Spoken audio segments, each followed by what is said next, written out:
The Art of Persuasion, Ethos, Logos, Pathos.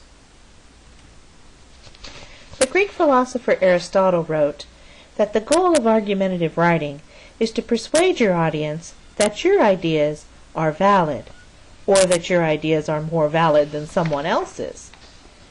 Aristotle divided rhetoric into what is now called the rhetorical triangle, which gives us three ways to persuade: ethos, pathos, and logos. Ethos is an appeal to our ethical sides, pathos appealing to our emotional nature, and logos an appeal to our sense of logical reasoning. All three persuasive techniques are most effective when used together, but before we bring them together, let's define each term individually. Let us begin with ethos. Here's an example of ethos at work. If you are a successful professional football player talking about football to other pro athletes, then your ethos is strong with your audience even before you begin to speak or write. Your audience assumes that you're knowledgeable about your subject because of your experience. If you are a basketball player talking about football, then your ethos is not as strong because you haven't played professional basketball. But you're still a professional athlete and probably know something about an athlete's lifestyle. You can appeal to our sense of goodwill, our practical wisdom, and our ideas of virtue. You can get away with a lot with ethos.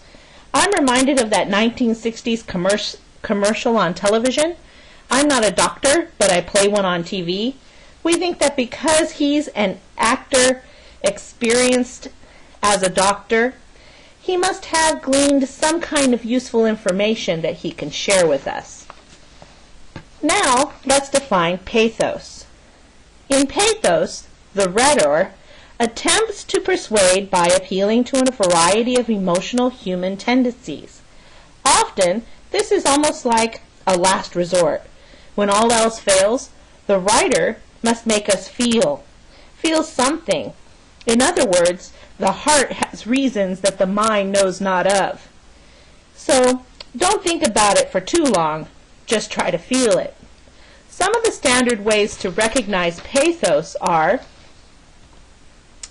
jokes to make an audience laugh. After all, aren't the funniest speeches the most memorable?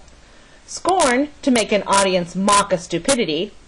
Anger at an injustice to enrage the reader. Sorrow to make them feel regret. And soothing words to comfort them. Pathos involves the audience in your argument by appealing to that human love for the details of storytelling. Some of the best people who write pathos are excellent storytellers. Now let's move into the sense of logos. Logos arguments, Aristotle indicated, are ones that are the most influential by means of persuasion. It not only appeals to our sense of logic and deductive and inductive reasoning, but also can be seen as this thought plus action. Logical arguments are made up of a set of premises or statements of evidence that lead to logical conclusions. Since not all arguments are valid, we must find ways to determine valid arguments from invalid arguments. Logos appeals to our sense of logic and reasoning. Let's take, for example, the following two arguments. All men are mortal. Michael is a man. Michael is mortal.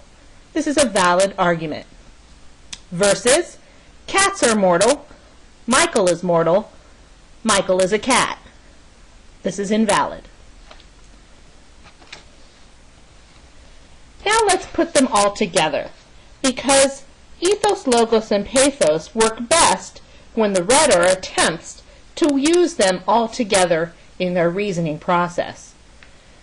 Here are a couple of examples that utilize ethos, logos, and pathos together. As your teacher, I have to tell you that if you don't start studying, you're going to fail. Or, as your doctor, I must inform you that if you do not stop smoking, you're going to die. These attempt to appeal to all three methods of persuasion. In summary, ethos is the character and credibility of a speaker. Pathos is the emotional appeals used by the speaker, and logos is the argument itself, words and arrangement and reasoning. Thank you very much for listening.